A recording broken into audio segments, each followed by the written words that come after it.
At 1:04 in the morning, the silence of the parking garage was shattered by the sound of gunfire.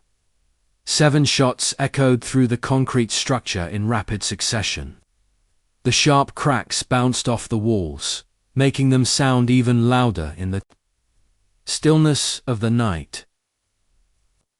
Within seconds, a white Dodge Charger sped out of the 3rd level of the parking garage, its tires screeching as it raced toward the exit and disappeared into the darkness. On the ground beside, a parked car lay. Maple Batalia. She had been shot 5 times. 3 of the bullets struck her abdomen. Her head was covered with deep cuts and stab wounds. Lying next to her was a large kitchen knife stained with blood. Despite the brutal attack, Maple was still alive. Barely people nearby began rushing to the scene as the reality of what had just happened started to sink in. Phones came out instantly. Calls to 911 flooded emergency lines.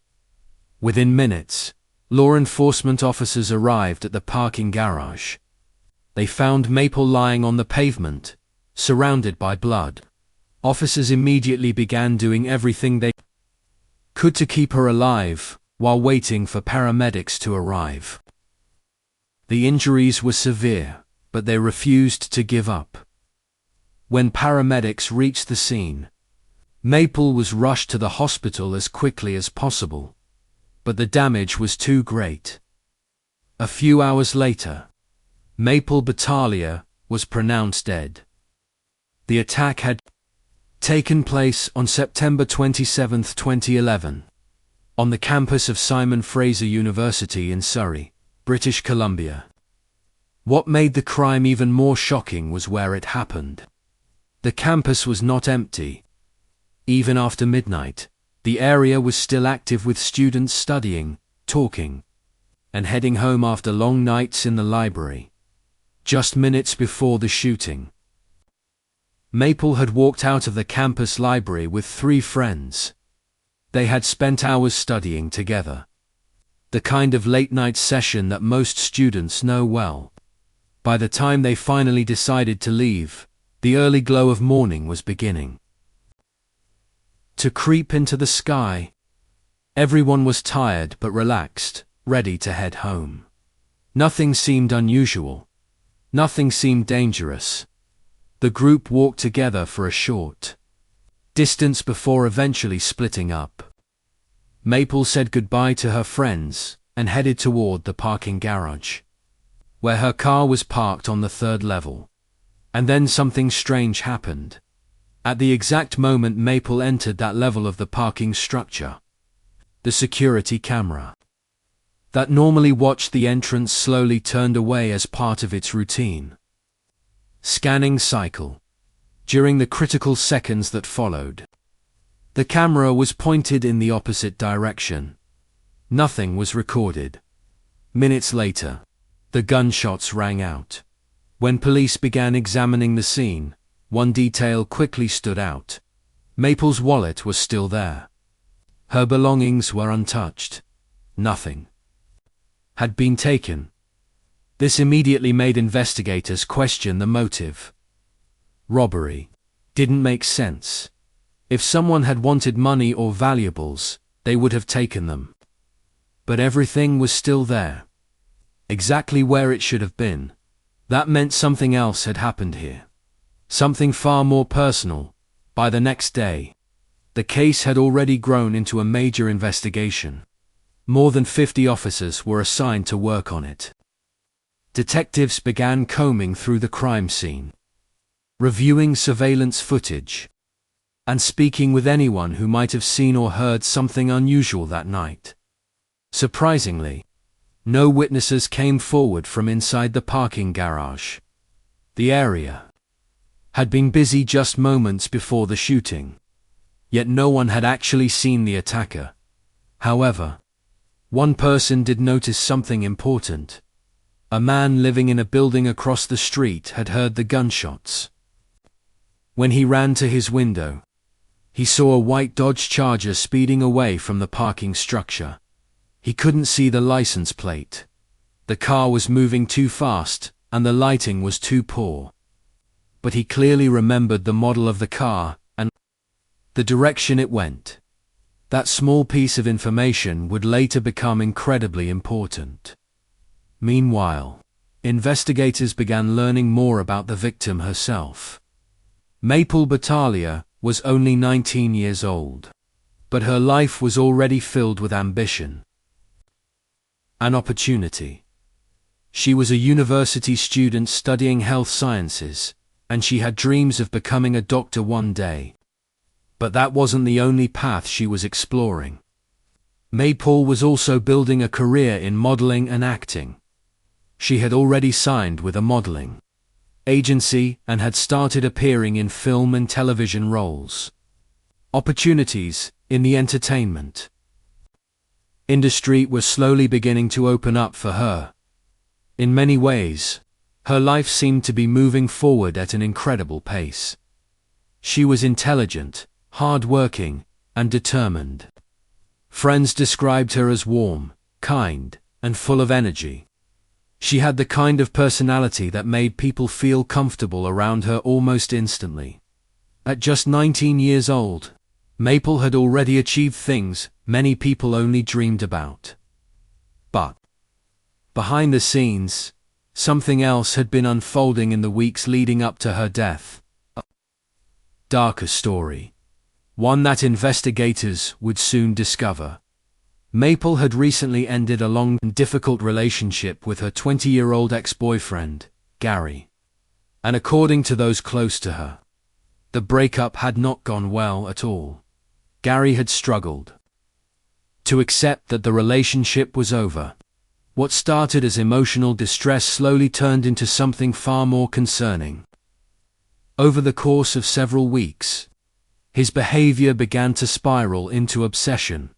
From mid-August to the end of September, he called Maple more than 2,000 times. He sent thousands of messages. On one single night alone, he reportedly made 300 phone calls. 300. At that point, it was no longer just heartbreak. It was fixation. He began following her. He showed up at places where she was spending time with friends. On one occasion, outside a club, he spat at one of Maple's friends.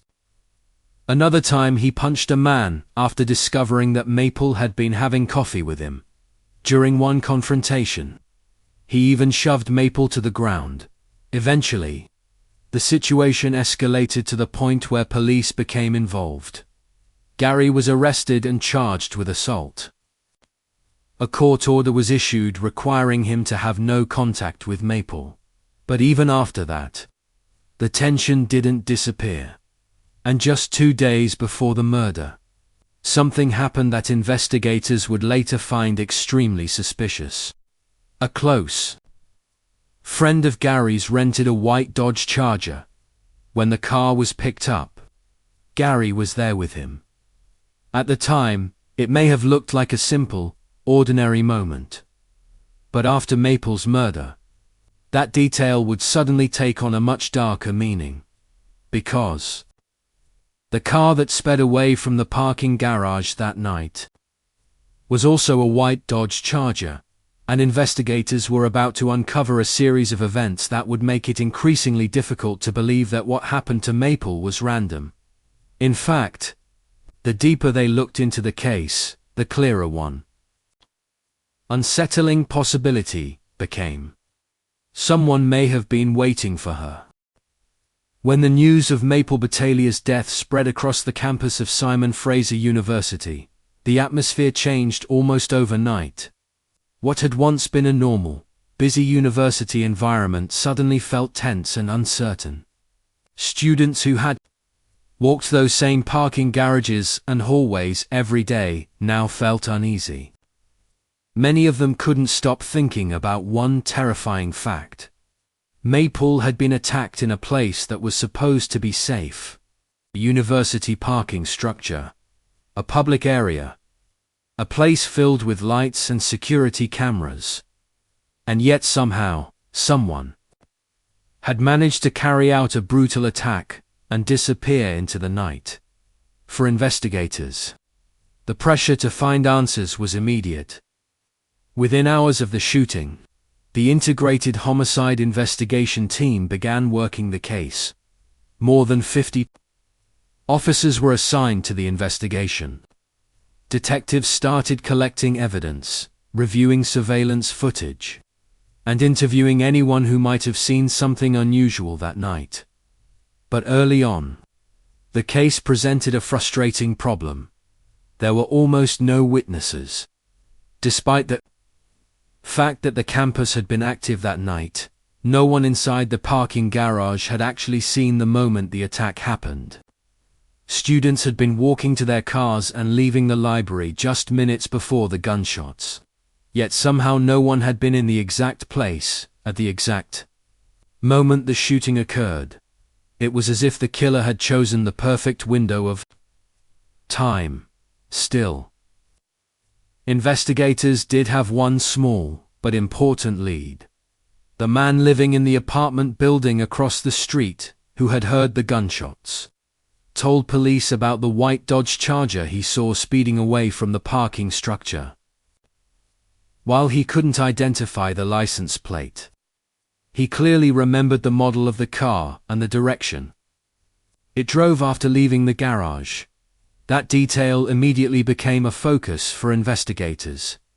Detectives began reviewing security camera footage from across the campus.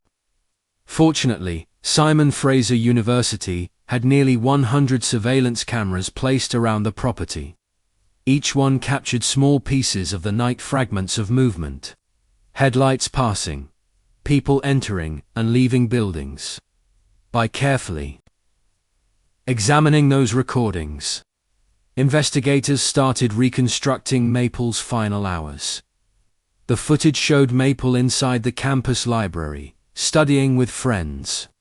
She looked relaxed and happy. There was nothing in her behavior that suggested she felt threatened or worried about anything. She laughed with her friends, talked casually, and worked on her assignments. To anyone watching, it looked like an ordinary night.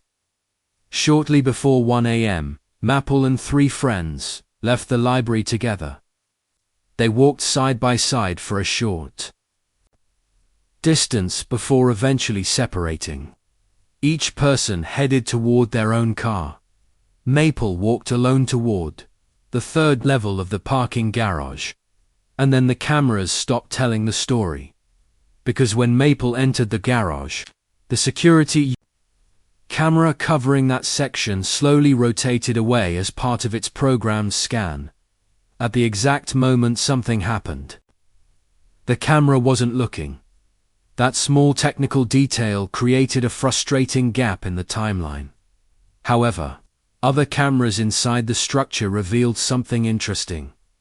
Hours earlier, at around 8 p.m., a white Dodge Charger had entered the parking garage. At first, that might not seem unusual.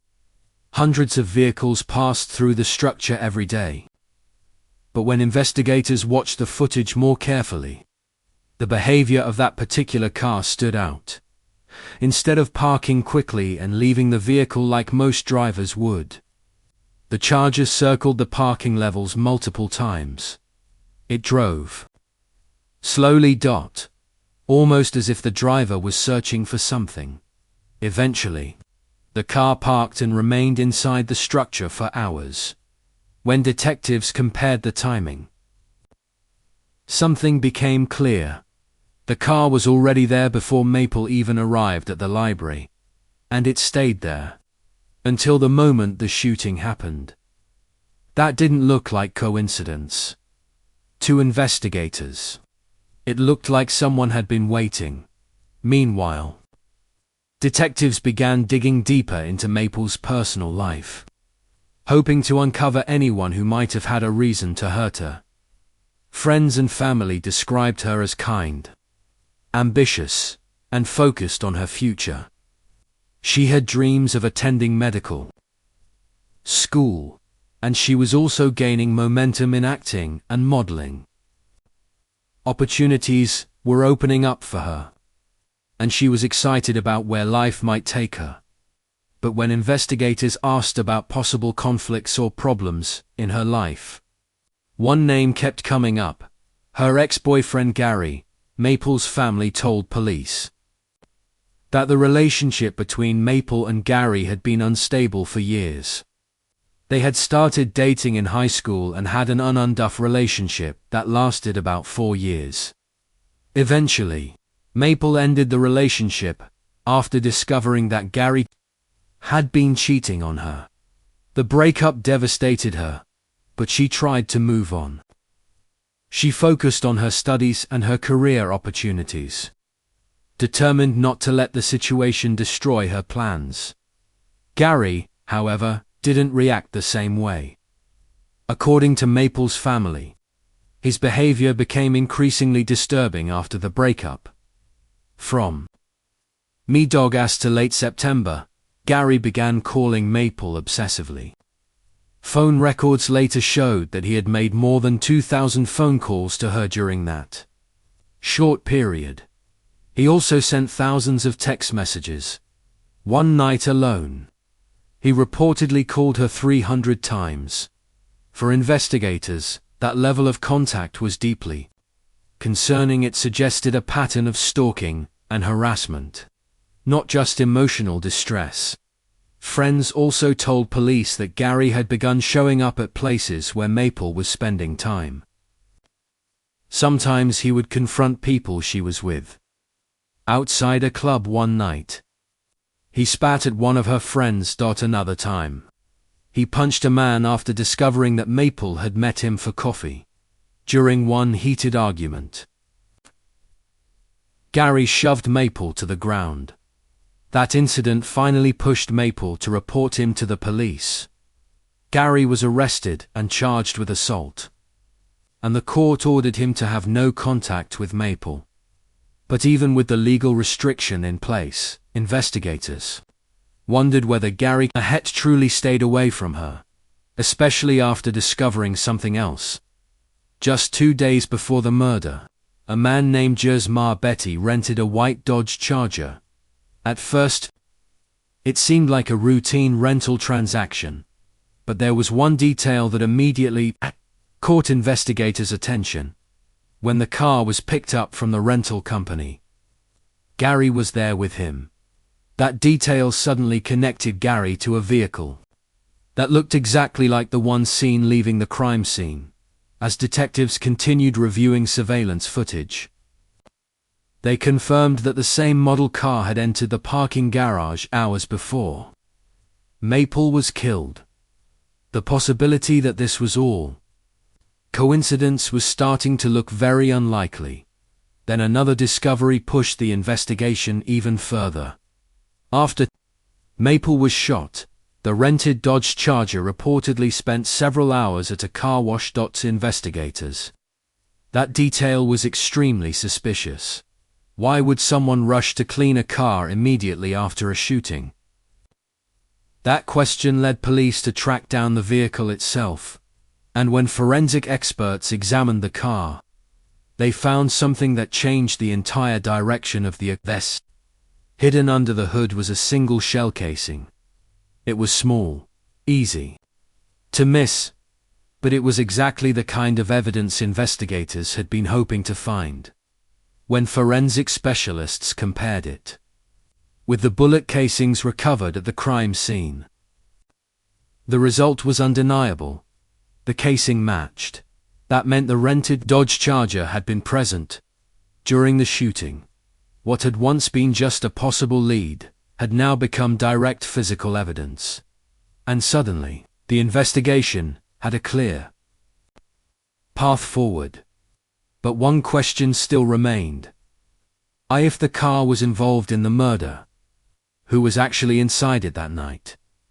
And more importantly, who had pulled the trigger? Months passed after Maple Batalia's murder, and the investigation continued quietly behind the scenes.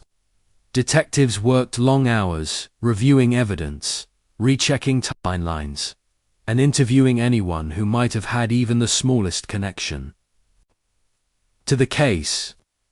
From the outside, it looked like progress was slow.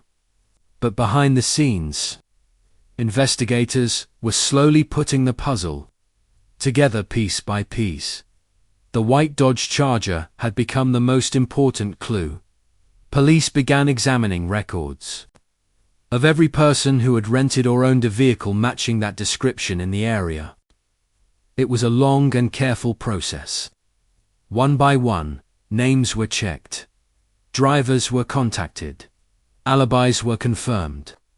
Anyone who had no connection to the case was gradually removed from the list. Eventually, toward the end of 2012, something important appeared in the records. The name Josmar Betty. He was a student at the same university and, more importantly, a close friend of Gary, Maple's ex-boyfriend. According to rental documents, Josmar had rented a white Dodge Charger only days before Maple was killed. The timing immediately caught investigators' attention. The vehicle had been rented shortly before the murder and returned just after it happened. On paper, it looked like an ordinary rental agreement. But when detectives compared the dates and times, it fit perfectly within the timeline of the crime. Then investigators discovered something even more suspicious. When Josmar had picked up the vehicle from the rental company, Gary had been with him. This detail suddenly connected Gary directly to the car that had already been linked to the crime scene. From that moment, the investigation moved quickly. Police located the rental vehicle and brought it in for forensic examination. Even though the car had clearly been washed, investigators searched every part of it carefully. They knew that sometimes even the smallest overlooked detail could reveal the truth. That's when they found it. A single shell casing hidden under the hood of the car. It was easy to miss, and had likely remained there during the cleaning process. But when forensic experts analyzed it and compared it with the bullet casings recovered from the parking garage, the result was clear. The casing matched the weapon used in the shooting. That meant the Dodge Charger wasn't just a suspicious vehicle anymore, it was now directly connected to the murder. At the same time, investigators were building a deeper picture of Gary's behavior leading up to the crime. Phone records and witness statements confirmed what Maple's family had already described. Gary had been obsessed. Between and late September of 2011, he had called Maple more than 2,000 times. He had sent thousands of messages. On one night alone, he tried to contact her 300 times. Friends described his behavior as controlling and unpredictable. After the breakup, he had followed Maple, confronted people she spent time with, and even physically attacked someone she knew. The situation had become so serious that Maple had gone to the police and reported him. Gary had been arrested and charged with assault, and a no-contact order had been issued. Legally, he was not allowed to contact Maple or come near her. But investigators began to suspect that the order hadn't stopped him. Instead, they believed it may have made him even angrier. Detectives now believed that Gary had become furious watching Maple move on with her life. She was focusing on her studies, acting opportunities, and new friendships. Her future was moving forward while he was no longer part of it. For someone who had already shown jealousy and possessiveness, that loss of control may have been unbearable. Investigators began forming a theory. They believed Gary had planned the attack. According to the evidence, Josmar had rented the car and helped carry out parts of the plan. Surveillance footage suggested that the white Charger had entered the parking structure hours before Maple arrived. The driver appeared to be waiting, watching, tracking her movements. Detectives believed that when Maple eventually walked to her car that night, the person inside the Charger saw their opportunity. 7 shots were fired. Then the car sped away. After the murder, the vehicle was taken to a car wash, likely in an attempt to remove evidence. Investigators also believed Gersmar helped Gary leave the scene and later tried to provide him with an alibi. By 2013, investigators felt they had enough evidence to take action. More than a year after Maple's death, police finally made a major announcement. Gary and Gersmar were arrested. Gary, Maple's ex-boyfriend, was charged with first-degree murder, the most serious criminal charge under Canadian law. That charge meant prosecutors believed the killing had been planned and intentional. Gersmar, Betty, was charged with second-degree murder and being an accessory after the fact. Investigators believed he had helped both before and after the crime. 4. Maple's family. The arrests brought a complicated mix of emotions. There was relief that progress had finally been made. But there was also deep pain.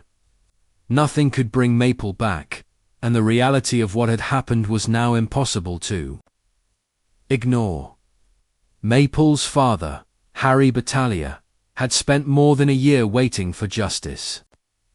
During that time, he had made a promise to himself. He said he would wear black every day until the people responsible for his daughter's death were brought to justice. When the arrests were announced, he stood beside his family dressed in black, still carrying the weight of that promise. Even though the suspects were now in custody, the legal process was far from over. Both Gary and Gersmar appeared in court and entered not guilty pleas. Their trial was scheduled to begin. But the case quickly became complicated. Court dates were postponed again and again. Legal arguments, motions, and delays stretched the process out longer than anyone expected. Months turned into years. For Maple's family, every delay felt like another painful reminder of what they had lost. They waited through hearing after hearing, hoping that eventually the full truth about that night would finally be revealed in court. But as the trial date finally approached in 2016, something unexpected happened. Gary suddenly changed his plea. After years of denying responsibility, he stood in court and admit guilt. The confession shocked many people following the case. It also meant that the trial would not proceed the way everyone had expected. Instead of a long courtroom battle with witnesses and detailed evidence presented before a jury, the case moved directly toward sentencing for Maple's family. This moment was both powerful and painful. After years of waiting, the man responsible had finally admitted what he had done. But the final chapter of the story was still ahead. And the question now became, what punishment would he face for taking Maple's life? By the time the case reached its final stage, nearly 5 years had passed since Maple Batalia lost her life in that university parking garage. For her family, those years felt endless. Court hearings came and went. Dates were postponed again and again. Every delay reopened wounds that had never really healed. Then, in 2016, something unexpected happened.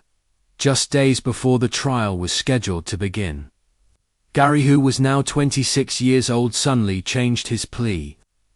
For years he had denied responsibility. But standing in court that day, he admitted guilt. He pleaded guilty to second-degree murder.